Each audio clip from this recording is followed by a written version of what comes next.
Ok, vamos a seguir trabajando con el tema de el rol de la madre en la transmisión de nuestra sabiduría femenina y en la sanación de su linaje, ¿cierto?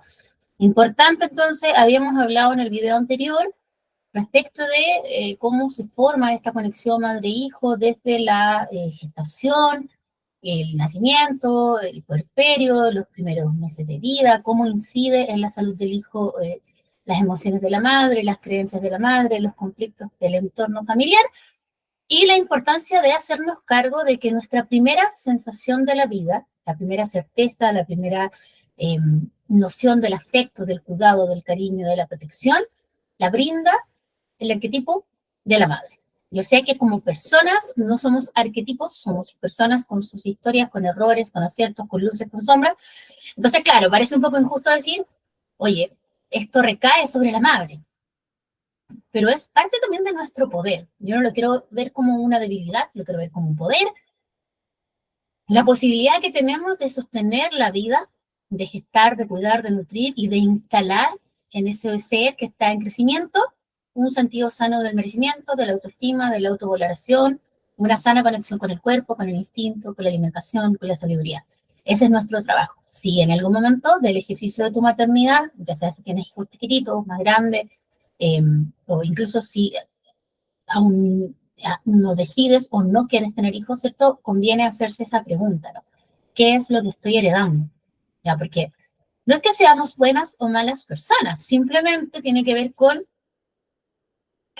decir, a veces yo no estoy nutrida, a veces yo no me amo, a veces yo no me valoro, a veces yo no sé poner límites. Lo más probable es que así sea, porque para ser madre, en un sentido biológico, no te piden un certificado de salud mental, ni de sanación, ni de nada. Es un hecho biológico. Ahora, es muy interesante porque la vida se abre paso a través de nosotros. Entonces, si no fuéramos personas aptas, de alguna manera, la vida no se abriría paso a través de nosotros. Muchas personas que no pueden tener hijos también por prohibiciones, por lealtades, por conflictos con el femenino, porque su energía está muy masculinizada, porque no pueden entrar en un estado receptivo, profundo, amoroso. Ese es un tema bien particular, el tema de la infertilidad o de las dificultades como para gestar, para sostener. También muchas mujeres se embarazan, hay muchas pérdidas, lo que es muy doloroso porque hay una voluntad de ser madre y a veces algo pasa que no se logra. Entonces, vamos a analizar, vamos a seguir analizando el rol de la madre en la transmisión de lo femenino, ¿cierto? La importancia de sanarnos, de sanar a través nuestro esas memorias dolorosas, de reconocer nuestras heridas, no para quedarnos pegados, victimizarnos o culpar a otros, sino más bien como un deseo hijito, no me llore. Estaba mi perro llorando en la ventana después que me lloró para que lo dejara salir. Eh, Después que nos cuadramos con este rol, se nos vienen encima muchos cuestionamientos, algunos conscientes, otros inconscientes. Muchas mujeres experimentan esto con depresión, con cambios emocionales, con conflictos, cambios físicos, ¿no? Yo me acuerdo que cuando me embaracé, me pasó que tenía ganas de comer carne. Y yo no comía carne desde los 11 años, o sea, había dejado 10 años de comer carne, pero sentía un deseo irreprimible de comer carne, tanto así que cuando terminé el embarazo había bajado tanto de peso porque la ingesta de proteína animal había hecho un cambio en mi cuerpo que no parecía haber estado embarazada siquiera, estaba súper flaca, chupada, y cuando pude dejar de comer carne, porque como que parí, nunca más volví, así como, ay, gracias, como que qué bueno que esto pasó. Pues ahí ya un tema, cómo surgen en ti deseos y necesidades que tú no sabías que tenías. Eh, También me banqué una depresión postparto que la vi venir desde la gestación, ya me sentía muy conflictuada con mis emociones. Y uno dice, pucha, qué lata que mi hijo o mi hija haya tenido que bancarse esas emociones, ¿cierto? Porque yo me estaba sintiendo así y no tenía cómo sentirme mejor. De hecho, yo me acuerdo que embarazada empecé a ir a terapia. Una vez por semana iba al psicólogo, una psicóloga que me parecía muy apropiada para mí, porque estuve con un psicólogo antes y me hizo sentir pésimo, como que me decía, es que tú tienes que entender que los hombres son así, es que tú tienes que ser más tolerante, y como que desestimó todo lo que yo sentía y lo que a mí me pasaba. Entonces lo que hice fue cambiar de psicólogo. Me pareció de un machismo atroz y una sesgo terrible. Pero claro, yo podría haberme quedado con esa versión y invalidar lo que a mí me estaba pasando. Por suerte tuve como la claridad para no hacerlo y estuve en terapia 2 años antes que me dieran de alta y claro, estaba recién amamantando al principio, no me sentía en condiciones y tampoco está dentro de mi creencia tomar medicamentos o ningún tipo de medicación para el ánimo, si bien entiendo el valor que tiene, no es algo que yo me pueda permitir por una cuestión de coherencia interna.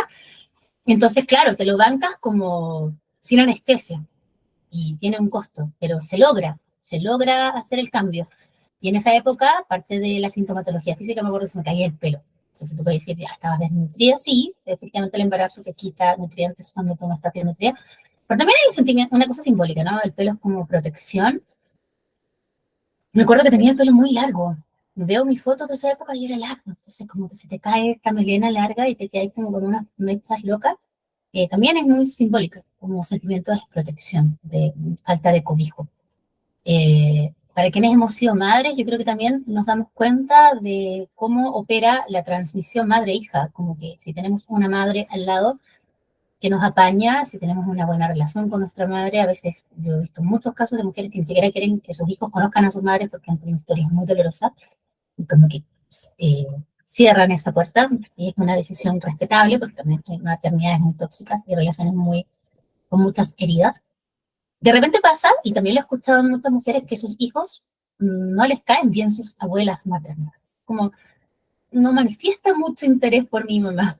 Y uno dice, mira, y los niños tienen instinto. Versus otras veces que yo puedo una pésima relación con mi mamá y mis hijos aman a mi mamá. Y yo creo que uno siempre tiene que amar a quienes aman a nuestros hijos. Siento que es como un puente, ¿no? Los niños nos invitan a sanar nuestras relaciones, nos invitan a reconciliarnos con esta transmisión materna. Y, y claro, si tu madre te acompaña en el proceso, yo siempre me acuerdo, te voy a contar una anécdota que mi mamá eh, no quiso comprarle nada a mi hija, porque mi mamá es muy buena para hacer regalos y todo, hasta que no tuvo la certeza de que era niña. Eso fue como a los 5 meses de embarazo. Y ahí lo primero que hizo fue ir a comprarle aros. Como ni siquiera me preguntó, oye, ¿tú le quieres perforar los oídos? ¿No? Eh, Aros, ropa, cosas de niña, rosado, mucho rosado. Entonces uno dice como, y si hubiera sido un niño, no lo hubiera querido, como no le hubiera comprado nada, le hubiera comprado un arma, no aros, aros de oro. El loco eso. Fue como mi mamá, uno no sabía que tenía esas preferencias. Y, y claro, ser la primera nieta, por ejemplo, para quienes tienen hijos, yo soy hija única, el papá de mi hija también es hijo único, la primera nieta, ¿no? De este linaje, mujer. En otros casos es el primer hombre, a veces son muchas generaciones de hombres y nace una niña, muchas generaciones de mujeres, nace un niño, tiene un peso, tiene una carga, aunque no lo veamos, yo no lo digo en términos negativos solamente, también tiene una carga positiva, a veces de venir a sanar, de venir a mostrar otras posibilidades, pero lo que pasa con esto es que cometemos algunos errores. El primer error que cometemos es el nombre, no repitan nombres, por mucho que tu marido, que tu esposo, que el abuelo, que no sé qué, que no era el tío muerto. Ojalá, por favor, no repitamos nombres, porque el contrato a nivel inconsciente que se hace es muy fuerte. Segundo, eh, no hagamos esta pausa como de decir, como no sé, pues me voy a quedar en esta relación por mis hijos. Si tu relación está mal, tú tienes que priorizar por tu salud mental, no por un vínculo que quizás te va a quitar más del bienestar que te va a dar. Yo soy súper práctica en ese sentido. Si tener una pareja es como tener otro hijo, es mejor cortar, aunque recibas críticas, juicios, nuestro asunto. Eh, Muchas veces no somos conscientes de cuál es el patrón o creencia que atrajo a nuestras vidas al padre de nuestros hijos. Uno lo elige a veces desde el amor, desde la inconsciencia, pero muchas veces el padre de los hijos viene a reafirmar una creencia de tu linaje femenino. Los hombres son malos, los hombres se van, los padres abandonan. Va a depender de la herida de tu linaje. No es algo que se nos haga visible al tiro, como que en el momento a uno le parece tan triste que un papá se aleje, se desconecte, como no te va a importar si tus hijos comen, si tus hijos tienen techo, comida. Eso tiene que ver con la herida del masculino, ya que no, la mayoría de los hombres no está dispuesto a renunciar a sus privilegios por un otro. En este caso, se ponen a sí mismos al centro de una situación, eh, y eso implica que no pueden ver a un hijo. O sea, y lo natural sería, yo soy padre, estoy por encima, y desde mi grandeza te cuido, te guío, te acompaño. Honro a tu madre, porque cuando un hombre como violenta a la madre, finalmente le está haciendo un daño al hijo, ¿no? Hay mucha rabia de los hombres hacia sus propias madres, y eso a nivel inconsciente también se transmite hacia las madres de sus hijos. Eh, y hay una herida en la masculinidad. Ya son pocos los hombres que están dispuestos a resignificar su identidad como hombres en base a la paternidad. Son muy poquitos, pero por suerte igual hay, y hay una esperanza. La mayoría muchas veces se desconecta y uno lo pasa mal porque eso implica tener que sacar tu atención y tu energía de la crianza, que en los primeros años, meses deberían estar dedicados exclusivamente a esa conexión profunda, armónica con tu hijo, sacar energía de ahí para tener que retornar al trabajo antes o para terminar de estudiar o para, qué sé yo, confrontar al mundo. Y eso es un daño. Inconscientemente es un daño a, como a nuestra maternidad y nos vulnera. No quiero decir que cuando yo digo que los padres no son importantes en el desarrollo de los hijos en esta etapa, o cuando digo que la responsabilidad de esta fase recae en nosotras, no estoy desconociendo el costo que tiene para una madre maternar sola.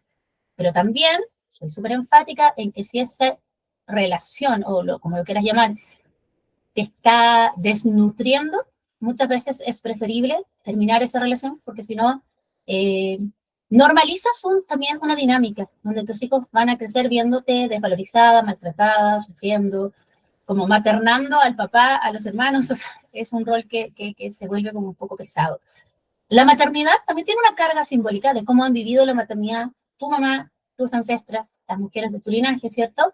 Que las han vivido con dolor, muchas mujeres han sufrido, se han embarazado producto de situaciones violentas, han tenido muchos partos. Yo tengo una alumna que siempre habla de que su abuela tuvo 26 hijos, y yo como que cada vez que sale el tema en clase es como, oh, qué fuerte, ¿no? Eh, Toda una vida pariendo. ¿Y cuántos de esos hijos habrán vivido? ¿Cuántos de esos hijos habrán muerto antes, después de nacer? Es mucho, es mucha memoria. Entonces, el útero es un lugar de memoria y conectamos desde ahí con a veces dolores, miedos, angustias.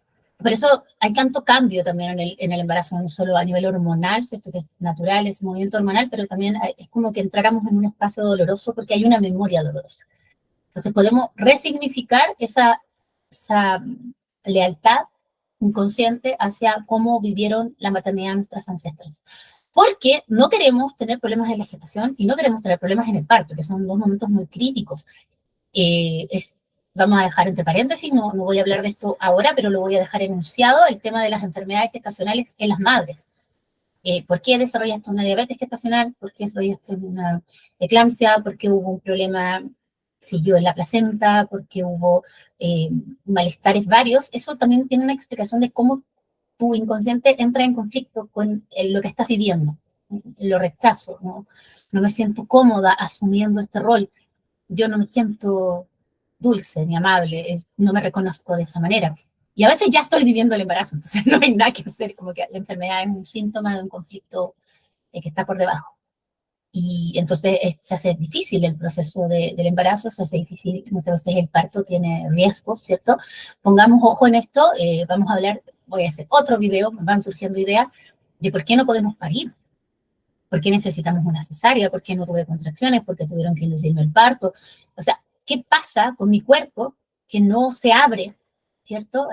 Todo esto de un lenguaje inconsciente, a la vida, por qué no suelto a mi hijo, qué hay allá afuera que me parece tan hostil que no lo quiero retener, o él no quiere salir porque tiene miedo de salir, de tomar la vida, porque si sigue dentro de tu vientre se va a morir, se va a ahogar, hay un riesgo, hay sufrimiento fetal.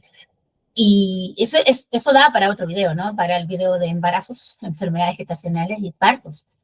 Eh, Cuando trabajamos con memorias gestacionales, las propias o las de nuestros hijos, nos vamos a dar cuenta que a veces no estoy soltando. Tengo miedo de soltarlo, porque está aquí conmigo, yo lo protejo, lo cuido, lo nutro, y afuera no sé si voy a poder hacer lo mismo. No sé si mi linaje va a aceptarlo, porque a veces vamos a tener un niño, y yo no quiero tener un niño violento, quiero que sea un niño amoroso, dulce, creativo, pero hay un choque a nivel del inconsciente familiar, o con una niña, ¿no? El peso de nacer niña. ¿Qué es lo primero que vino a tu cabeza cuando dijiste va a ser niña? ¿A qué lo asocia tu inconsciente? Sufrimiento, maltrato, violencia, abuso, abandono. No es que ser mujer sea igual a ser débil, pero en nuestra memoria ancestral hay una carga. Y, y claro, tenemos el poder y la responsabilidad de transformar eso, de transformarlo en de transformarlo en conocimiento, en aprendizaje, en luz, iluminar esas raíces oscuras del árbol genealógico, pero, pero nos toma tiempo, porque en el momento estamos muy atareadas, estamos deprimidas, estamos solas, a veces estamos demandadas, me siento culpable de dejar a mi hijo, tengo que trabajar, no tengo apoyo, ¿ya? Yo creo que para mí la maternidad fue un motor para sanar la relación con mi madre. Si no hubiera tenido una hija, quizás hubiera terminado de estudiar, me hubiera ido lejos y no le hubiera hablado más porque tenía mucho dolor y mucha rabia. Eh, el nacimiento de mi hija también llevó a que aparecieran ciertos temas y se revelaran ciertos secretos, como que una cosa llevó a la otra, y eso también fue muy doloroso. Yo me acuerdo que a los 25 años los secretos de mi familia, sobre todo de mi papá, de mi mamá, se aparecieron así, fue muy fuerte. Y también, si no hubiera tenido una hija y no hubiera tenido que decir, oye, ¿qué hacemos para el cumpleaños de la niña? Oye, la niña va a entrar al colegio, no sé qué, quizás yo no hubiera podido volver a mirar a mi mamá a la cara, no solo porque soy un poco el resentimiento que te provoca, ¿cierto? El dolor de sentir que te mintieron, te ocultaron cosas, no pensaron cómo tú te ibas a sentir. Yo sentía en esa época que mi mamá no me protegió a mí, sino se protegió a ella. Se protegió, contó una historia para quedar bien para ella y no le importó cómo esa historia me hacía sentir.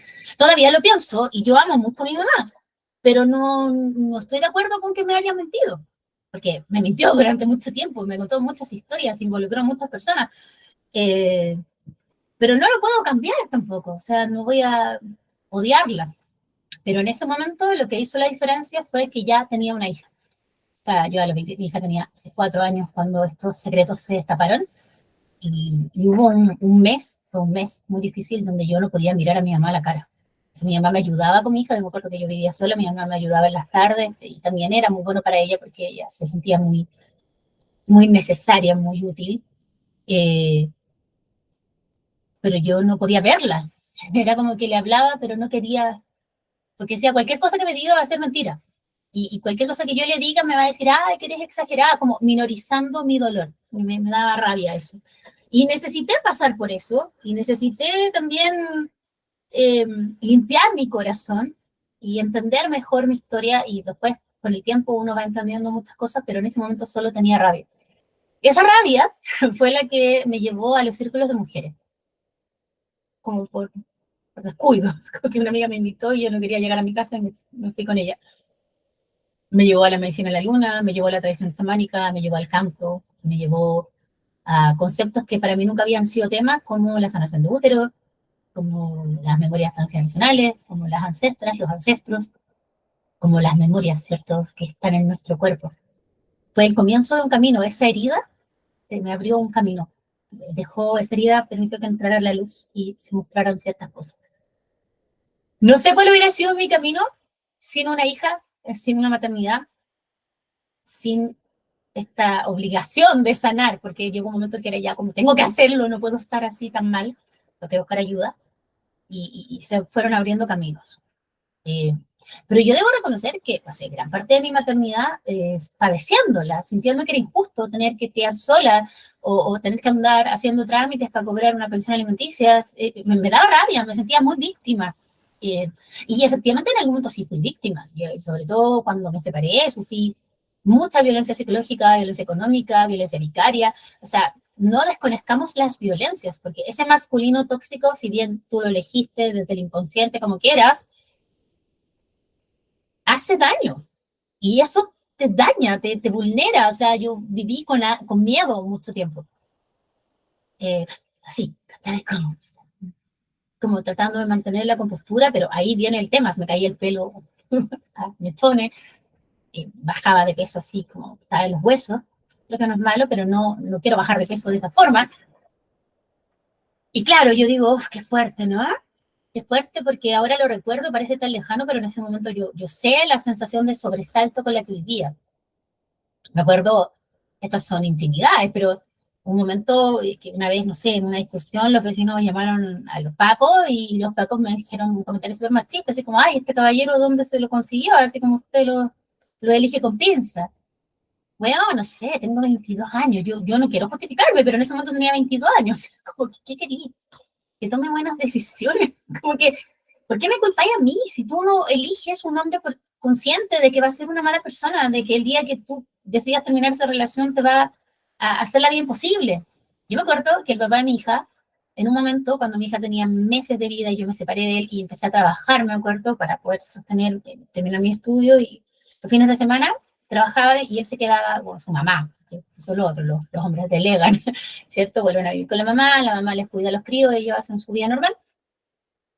Nos juntamos un domingo, yo salía de la pega a las 4 de la tarde, trabajaba en Telefónica, me acuerdo, y salí del edificio de Telefónica, caminé por el Forestal, y no me estaba esperando ahí por el Emporio de la Rosa con la florita bebé, estaba recién aprendiendo a caminar, y me acuerdo hasta cómo estaba vestida, un trajecito celeste de lana, que yo misma había tejido, y, y de repente se armó como una discusión, todo era discusión, porque el otro estaba herido, resentido, buscaba razones, es que dime por qué me dejaste, ¿por qué no te soporto?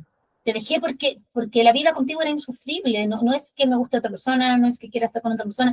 Los hombres siempre buscan esa explicación, ay, es que estoy con otro weón. No, oh, bueno, apenas me puedo, acabo de parir, estoy en un proceso de cambio, estoy con una depresión de mierda, estoy terminando la universidad, trabajo los fines de semana. O sea, no, güey, no, güey, ¿cachai? O sea, es como esa violencia. Y yo me acuerdo que él de la nada me mira y me dice que no va a descansar hasta que yo sepa lo que es que te quitan todo, destruir tu familia y destruir tu hogar. Y yo no sé de dónde salió una frase tan dramática, pero me quedó grabada, porque fueron sus palabras, o sea, ya, weón, también, supéralo, destruir tu familia. Tenemos 22 años, tenemos los dos la misma edad. Nuestra hija es una bebé, tenemos el resto de la vida para reconstruir un vínculo, para hacer nuestra parte. Tú tenés que hacer tu parte, deja de culparme a mí por tu inmadurez. Yo no soy la culpable de tus fracasos. Tú también podrías haber hecho las cosas mejor, haber sido una mejor pareja, haber sido un mejor compañero, fuiste un parásito. Entonces, no lo dije, lo pensé, porque sus palabras me causaron un calofrío, como si algo muy oscuro, y de hecho es así, se hubiera asomado desde su linaje. En el presente, eh, ya no tenemos 22 años, tenemos 40 años, se han pasado harto tiempo, y hace unos meses hice una constelación familiar con mi hija, una constelación individual, porque ella estaba como con algunos dolores en la rodilla izquierda. Recuerden que desde esta propuesta trabajamos en el lado izquierdo del linaje masculino, a diferencia de otros enfoques que no tienen mucha base biológica. Y, y en ese sentido nos encontramos con, nos encontramos con que había mucho juicio de su parte hacia su padre, estaba muy molesta. Y tú puedes decir, oye, ¿será que yo le transmití mi enojo, mi rabia? Eh, sí.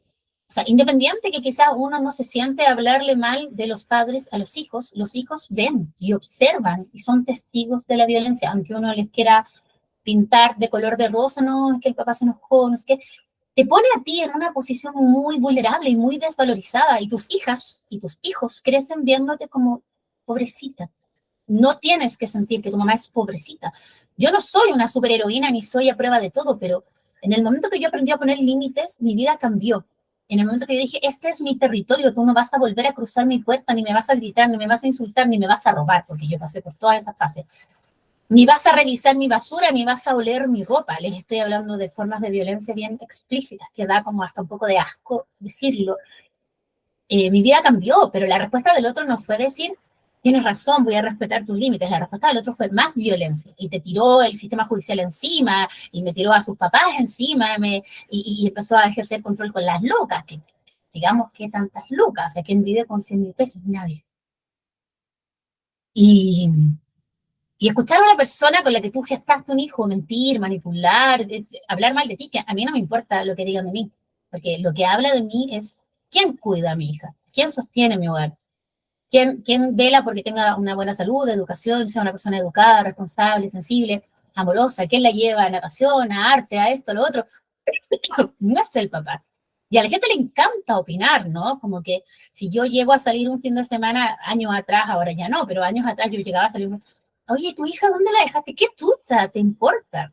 Yo no te veo, porque amigos en común, yo no te veo preguntándole eso al papá. Oye, ¿por qué no estás cuidando a la Florencia? Pero a una, como madre, sí la cuestionan. Parece que la maternidad estuviera abierta a todos los juicios y todas las opiniones. Y todo el mundo proyecta su malestar materno hacia las mujeres. Desde que te tocan la guata cuando estás embarazada para decirte que va a ser niño, que lo encuentro súper violento que alguien te toque en condiciones normales. Nadie te tendría que tocar tu cuerpo, menos embarazada. O toquen a tus hijos cuando nacen y ay, qué lindo. Esa es súper invasiva. Yo le digo siempre a mi mamá, porque mi mamá es muy de apretarle los cachetes. Encuentro que hay que pedirle permiso. Oye, ¿le puedo hacer cariño? Porque no corresponde, desde que tenéis la mano sucia, la mano helada, no, sé, no corresponde. No corresponde los besos de la boca, no corresponde nada de eso. Siempre hay una transgresión hacia el cuerpo de los niños. Ni las opiniones, porque me acuerdo una vez que una amiga le dijo a mi hija, ay, estás más flaquita, te ves más linda. ¿Y qué? Cuando estaba más gordita se veía feo. ¿Les vas a enseñar a mi hija de 4 años a asociar su cuerpo, su belleza a su peso? ¿En serio tú? ¿Tú que vienes de un linaje enfermo? Sorry, muy amiga mía serás, pero conozco tu historia de pie a cabeza. O sea, ¿tú le vas a decir a mi hijo que si estornuda se va a resfriar? No puede asumir que si estornudó es porque hay un cambio de temperatura o había un olor muy fuerte. Condicionamos a los niños a través de nuestro lenguaje. Entonces, ojo, yo no dejo que nadie se meta en nada. Aquí las opiniones, yo soy todopoderosa. ¿Tú quieres opinar sobre mi maternidad? Mira tu maternidad. ¿Tú quieres opinar sobre el peso, la ropa, el pelo, no sé qué? Una vez, esto parece como una confesión y una descarga, me acuerdo que el abuelo de mi hija, el abuelo paterno, que nunca puso un peso por la crianza del papá de mi hija, me dijo, ay, pero mira cómo tiene el pelo, le haría bien un cortecito, de la chasquilla estaba muy larga. Y ustedes comprenderán que llevar un niño de 2 años a la peluquería es caótico, pero además la peluquería no es gratis. Entonces, más allá que cueste, no sé, 5 lucas, 10 lucas, lo que haya costado en la época, ¿quién eres tú para decirme si mi hija está muy chascona o pelucona si tú no, aquí no pintas? Fuiste un pésimo padre, eres un pésimo abuelo.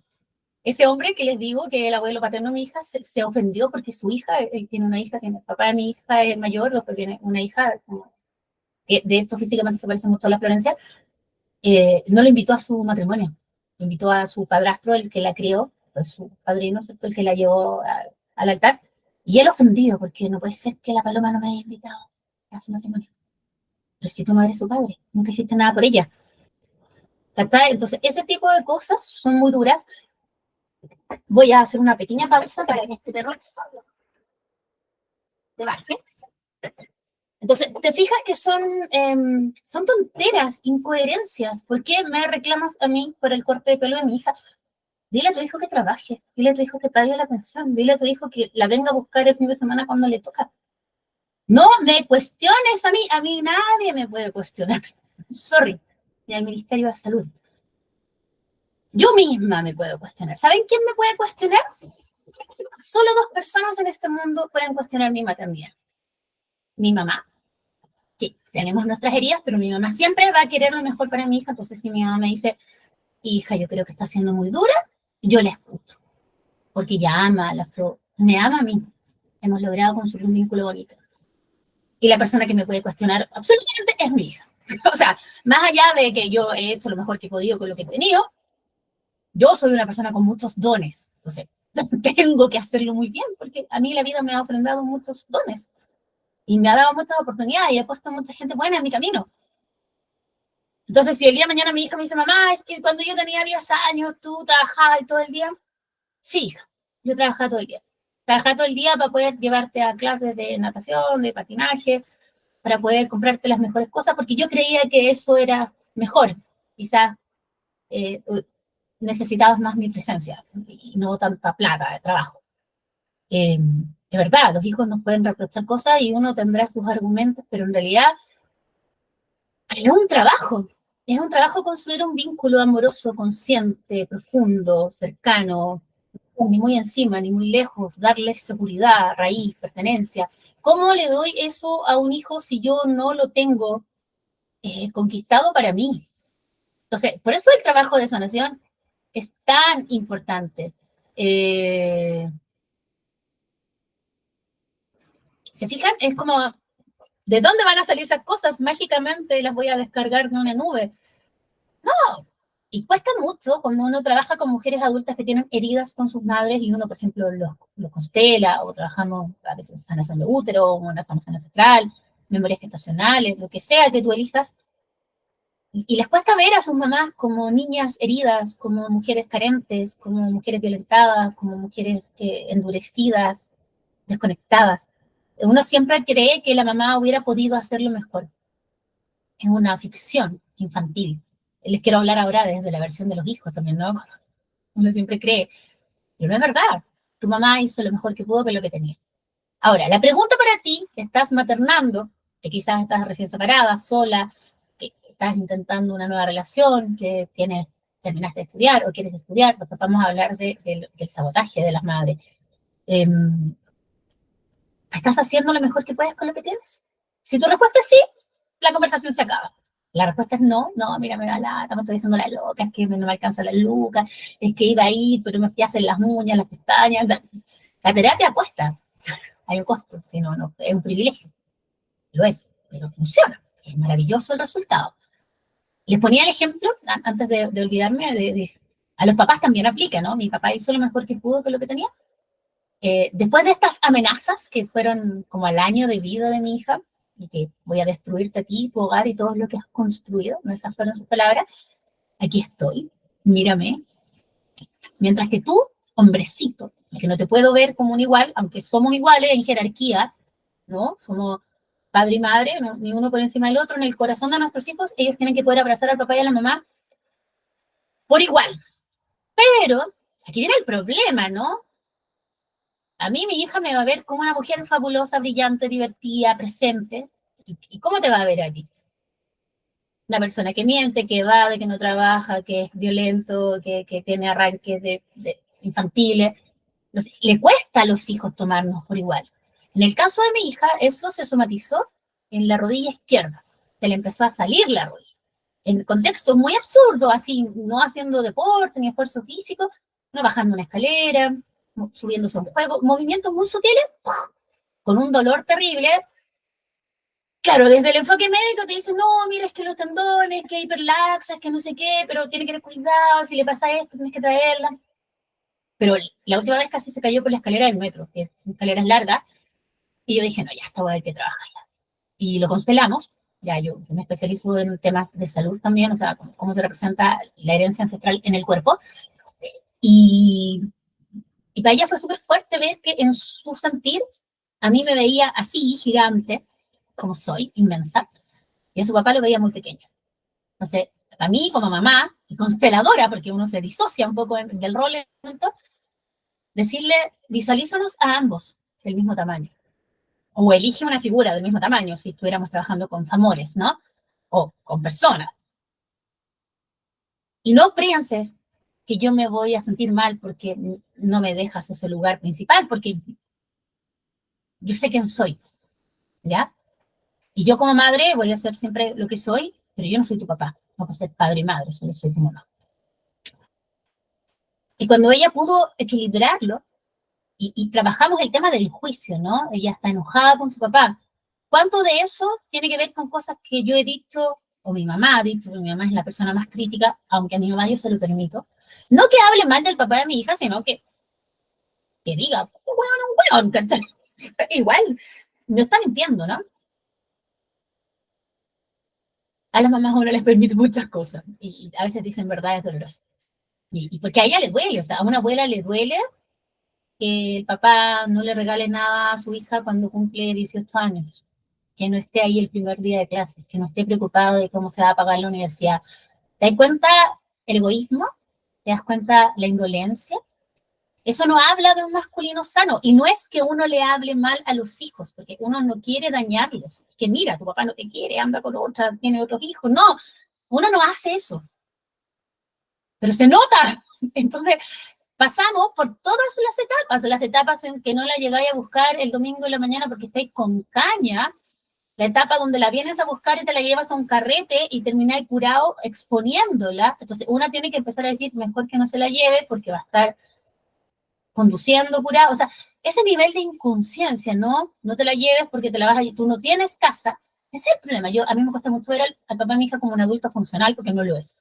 No, él no sabe lo que es, no te vale un balón de gas, ¿me entendí? Un kilo pan, no tiene idea. Entonces no es un adulto funcional, yo lo veo, tú eres hijo, tú vives con tu mamá, parasitas de tu mamá y de tu polola.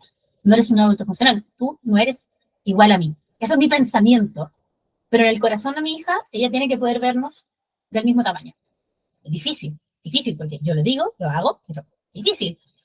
Se logra, se logra, y hay que hacerlo por la salud de nuestros hijos. Porque, les voy a poner un ejemplo, muchas veces esto se nota, ¿sabes en qué se nota? Se nota en la lateralidad del cuerpo. Un ovario muy grande, un ovario muy chico, una rodilla, una cadera, un ojo, la columna, que va a buscar la energía que le falta, inclinándose para un lado, para el otro, para adelante, para atrás. O sea, el cuerpo es muy sabio, va a buscar la energía que le falta. No tengo padre, voy a buscar a mi padre. No tengo madre, voy a buscar a mi madre. Que también las madres abandonan. Ya, esto es como, también las mujeres matan hombres, ya suena como sí, señora, pero es lo de menos.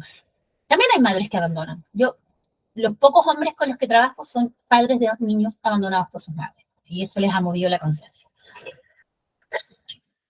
Entonces, claro, cuando mi hija consteló este tema, fue fuerte. Aprovechamos de constelar también de paso a su hermana. Mi Florencia tiene una hermana gemela que no pudo tomar la vida y eso es muy fuerte.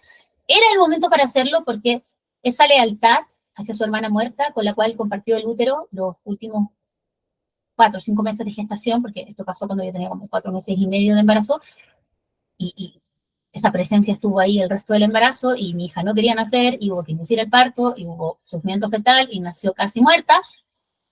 Es una lealtad con su hermana. Entonces, a los hijos que nacen después de una muerte, o de un aborto, o de una pérdida, eh, les cuesta mucho tomar la vida, porque sienten que están siendo desleales. ¿Cómo voy a tomar la vida si mi hermana no pudo? Si mi hermana está solita en la oscuridad. Es muy doloroso esto, yo se los digo porque a mí me tomó 12 años, 12, poder decir, oh, bueno, no quiero soltarla. Yo les hablo de esto, les insisto, les cuento, pero porque sé lo que es vivirlo. Sé lo que es vivir la violencia, sé lo que es que se revelen secretos familiares, sé lo que es trabajar, estudiar, criar, separarse. Lo sé, no les estoy hablando desde un lugar como iluminado o de privilegio. Les estoy hablando desde el lugar de una madre. Y soy súper hinchapelotas con el trabajo que hay que hacer porque veo los frutos de ese trabajo en mi familia. Suena como evangelizadora. Veo la luz de Cristo en mi familia. Sí, veo los frutos del trabajo personal.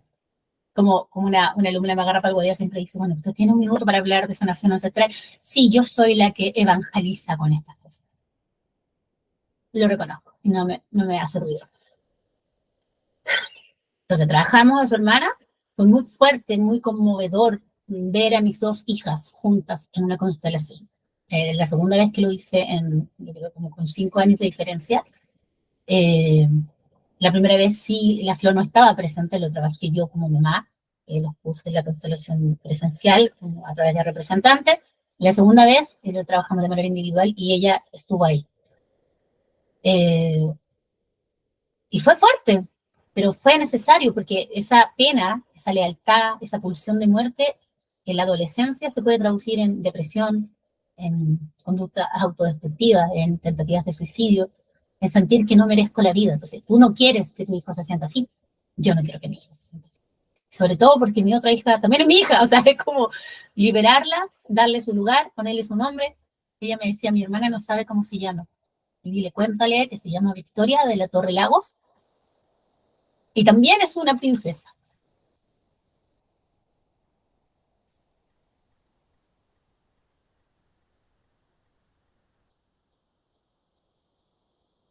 Los hijos no dejan de ser hijos. Yo creo que una de las conversaciones más potentes que he tenido con el papá de mi hija, que a todo esto yo no lo odio, ¿ya? Solo ya es como, bueno, hazte cargo de tu vida, ¿no? ¿Por qué la Florencia no me habla? ¿Por qué no me contesta el teléfono? ¿Por qué no me acepta las invitaciones a comer? Yo no puedo obligarla, tiene una edad, nuestra hija tiene 18 años.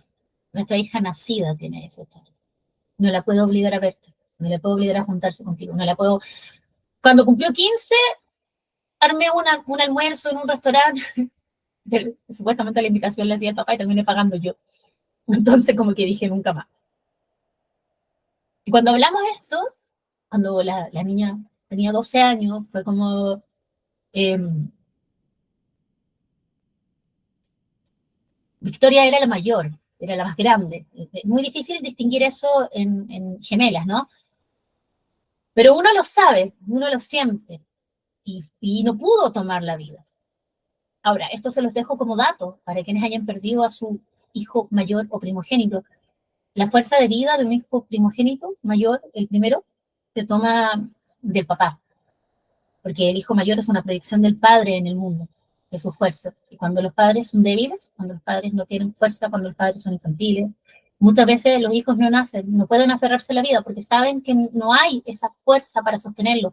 Y muchas mujeres también deciden, no voy a tener este hijo con este tipo porque no me da la confianza. O sea, es como una situación muy reiterada, que los hijos primeros no nacen.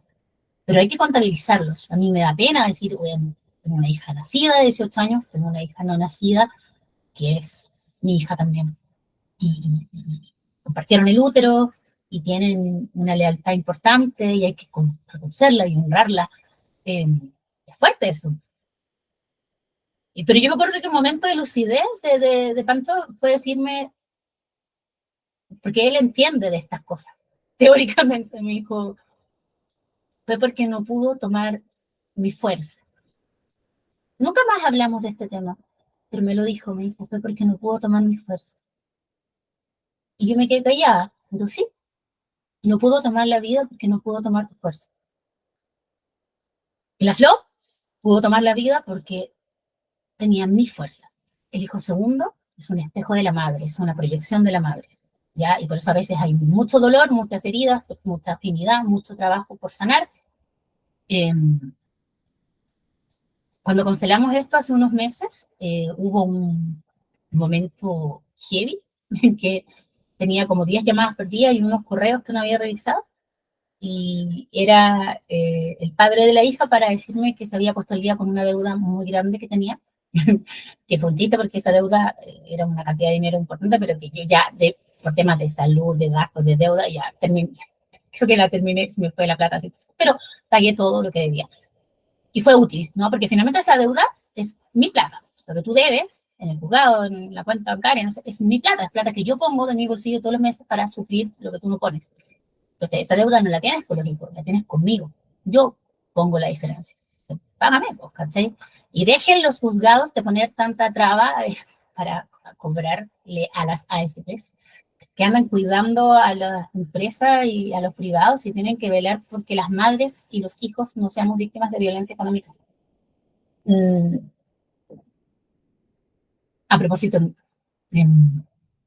hagan los trámites, chiquillas, porque es lento, se demora, pero ya la ley está activa y funciona. Funciona. Pongámosle ganas, no te dan la información, te dicen una cosa, te dicen otra, pero pongámosle ganas a eso. No nos sintamos víctimas ni del sistema, ni de los padres que abandonan, ni de las familias que persiguen. Reconozcamos nuestro poder. Estamos en condiciones de sanar nuestro linaje. Estamos en condiciones de sanar nuestras heridas, de resignificar nuestra herencia femenina, masculina también. Yo también tengo un masculino. Yo también trabajo, también estudio, también brillo, también me proyecto y los hijos también toman eso de nosotras, porque nos ven haciendo muchas cosas, saben que somos muy capaces. Es, es un tema, es un tema potente, es un tema muy potente la maternidad. Les puse el ejemplo de la rodilla, porque creo que no es la única persona que está en esa situación. Eh, y en un momento, esto para mí fue muy fuerte. La Flor me dijo algo que me dio un poco de rabia, porque me dijo, ¿sabes qué?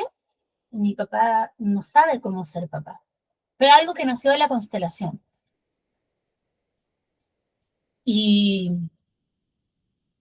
me dice, y valoro que de una forma u otra nunca se ha ido del todo, como que está, no sabe qué hacer, la caga, la trata de arreglar, pero está. No, no es el papá que se va solamente, que abandona. Es raro eso, porque yo como mamá digo, ¿dónde está? Así como, ¿en qué? ¿En qué se nota? En tus piernas largas y tu piel color oliva, sí, amo los genes que el papá le heredó a la hija, son muy bonitos. Eh, me dio un poquito rabia, debo reconocerlo, porque es como... Pero por otro lado me dio alegría que ella no se sienta una niña abandonada, que diga, bueno, mi papá es lo que hay, está buscándose a sí mismo, tiene este conflicto con su mamá, con su papá, los culpa, él no se hace cargo. Fue fuerte, muy fuerte esto. Luego vino el pagar la deuda y cuando yo le dije a mi hija, bueno, pues creer que tu papá me pagó lo que me debía como en 5 años, eh, no, tres años, porque había recuperado algo con los 10% de la pandemia, y nos cagamos la risa y nos quedaron como 200 lucas y la usamos para comprar, no sé, cosas del colegio, cosas para el cumpleaños, cosas que necesitábamos, eh, compramos algo bonito, también hay que darle un uso amable al dinero. A la semana de haber pagado la deuda, se fracturó una pierna, en la pierna izquierda. Él. Entonces es como que desde la mirada de la biodecodificación, una fractura es ya fase de reparación. El linaje masculino, tú lo tomas desde la planta del pie izquierdo, sube la energía, pasa por tobillo, rodilla, cadera, pelvis, riñón, las gónadas, ¿cierto? El testículo izquierdo, vaso páncreas, el pecho, el pulmón, la mandíbula, el ojo, el lado del cerebro, o sea, es todo un movimiento de energía ascendente. Que a veces se ve interrumpido porque hay, sé yo, tatuaje, herida, intervenciones quirúrgicas, todo eso hay que corregirlo cuando trabajamos desde la anatomía sutil, desde una armonización energética, hay que trabajar esa cosa, hay que saber reparar fugas de energía y barreras, ¿cierto? En el caso del Papa de la Flor es súper necesario porque tiene muchos tatuajes en las piernas, pues está lleno de fugas, pero yo no le voy a reparar las fugas porque no es mi paciente. Y se fracturó una pierna después de tener una pelea con su mamá. Él me contó, pues, hace 3 meses fue. Entonces, yo creo que no lo soportó. Su consciente dijo, voy a pagar lo que debo, voy a ser un hombre, voy a ser responsable, me voy a poner las pilas. Me acuerdo que incluso nos vimos, lo invité a comer, porque dije, bueno, nos vimos cerca de mi casa en un café, le invité a un café, le invité algo de comer, vimos a nuestra hija que la teníamos que llevar a un taller, no sé qué, comentamos un par de cosas, hablamos del futuro, de la carrera, de la universidad, y siempre él muy neurótico, muy malhumorado, pero bueno, lo intentó sentarse, intentó comportarse. Somos dos personas adultas con déficit atencional y eso es difícil. Es difícil, es muy difícil, pero se logra, se puede. Ser un adulto funcional con ciertos trastornos, pero también hay un lado positivo. Miremosle el lado positivo. Y nos encontramos en ese espacio donde estamos mamá, papá, hija, como iguales. La hija no ha vuelto a tener problemas en la rodilla, pero el papá se fracturó una pierna y lleva 3 meses sin poder caminar.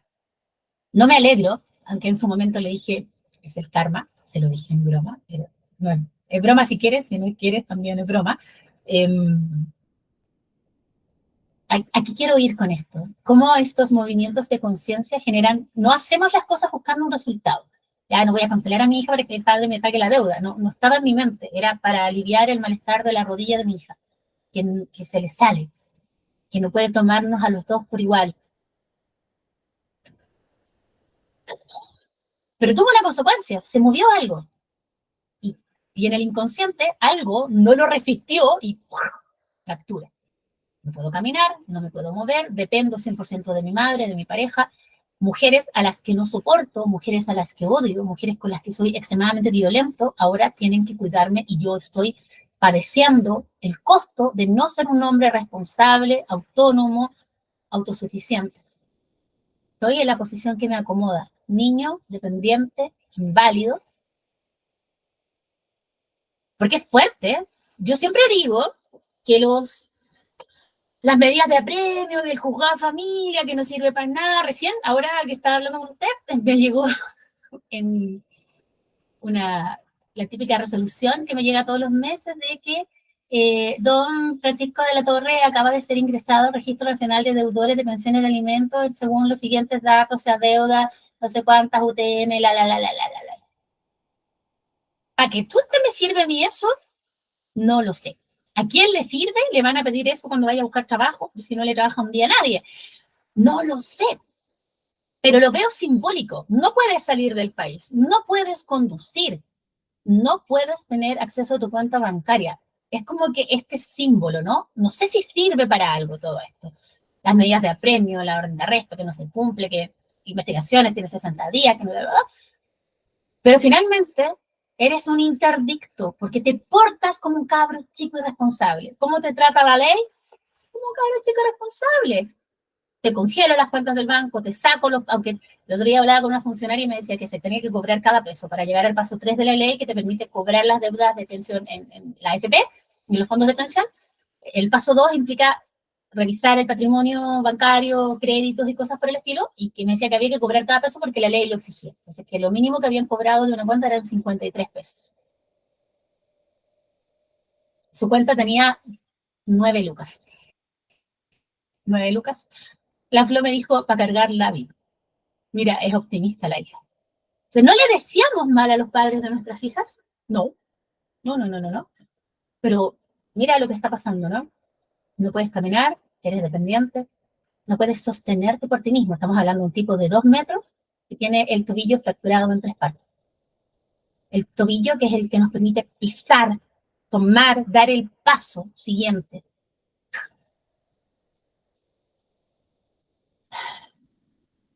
Acaba de cumplir 40 años. No sé por qué estamos hablando de esto, pero para allá se fue la conversación. Un hombre de 40 años que vive con la mamá, que no puede caminar, que no tiene ahorro, que no puede conducir, que tiene congelados los fondos bancarios, que tiene congelada la licencia de conducir, que está en el Registro Nacional de Deudores, aunque no signifique nada, que no puede salir del país. Vale que le llegara una súper oferta de trabajo. Yo he conocido muchas mujeres que los hombres les han pedido que les condonen la deuda para poder salir del país, o yo te doy, ahora mi hija acaba de cumplir 18, se puede viajar, pero durante mucho tiempo para nosotros era un tema, porque necesitaba el permiso del papá y el papá negociaba el permiso. Estamos hablando de una muy mala persona. Ay, pero quítame la orden de arresto y yo le doy el permiso. Pues si yo no te puedo quitar la orden de arresto, si esa es la consecuencia judicial de tus errores. Yo no, señorita, ¿le puede quitar la orden de arresto al papá de mi hija? No, señora, usted no manda que esta weá es así.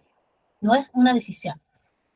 Una persona con arraigo nacional, una persona sin licencia de conducir, una persona con una orden de arresto vigente, una persona con su cuenta bancaria retenida, con 9 lucas retenidas.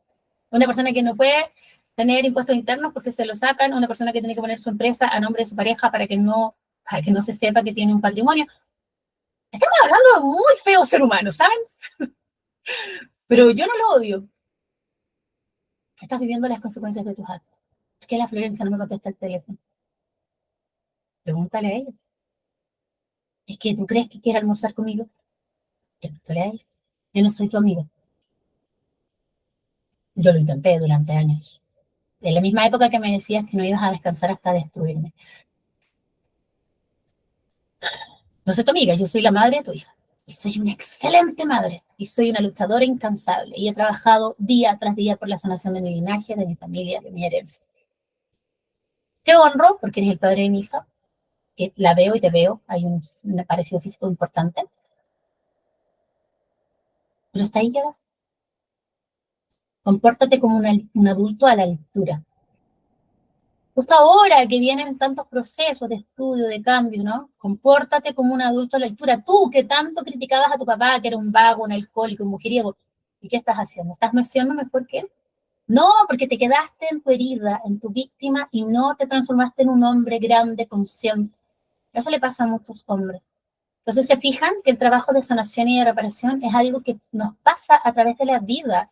sanar una depresión, sanar una separación, sanar el conflicto que tenemos con terminar nuestros estudios, con estudiar, con ejercer una carrera, con tener dinero, con sentir que soy capaz de sostener mi vida. Yo me acuerdo, 15 años atrás me volvía loca juntando las chautas de pagar los gastos comunes, el arriendo, la comida. Y ahora es como, la vida fluye, porque parte de sanar el femenino es armonizar estas memorias de merecimiento, de yo me amo, yo soy valiosa, yo merezco ganar lo suficiente porque mis herramientas son muy valiosas. Les voy a dejar esto acá porque mis perros se volvieron locos, pero vamos a retomar en otro video.